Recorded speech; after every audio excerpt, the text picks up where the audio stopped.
previous video, we looked at creating a color legend for a floor plan based on room name.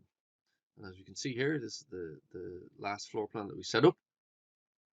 And each individual room has a separate color. But if we wanted to create something, a color legend based by department, for example, we would simply choose these rooms.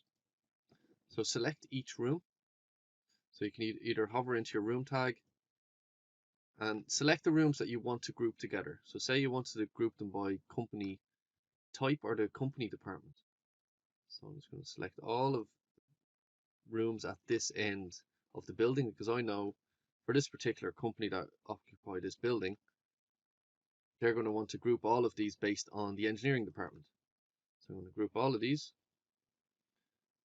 and we're going to go down to the left, and we can see we've 8 rooms selected, and just in department, we're going to call this the engineering department.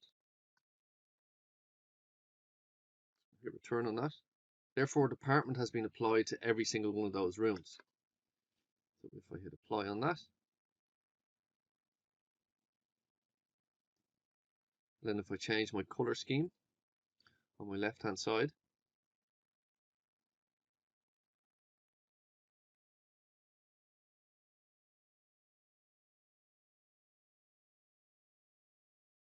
color scheme is by name. We want to change this to by department.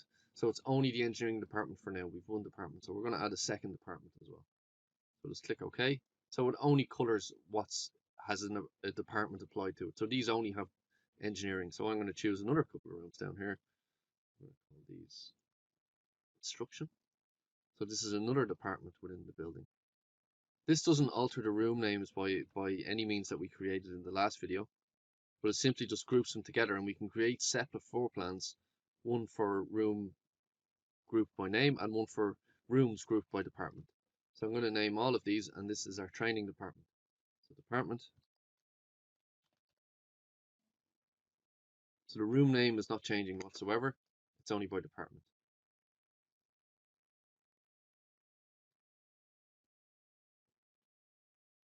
You can see here department legend, engineering department, and training department.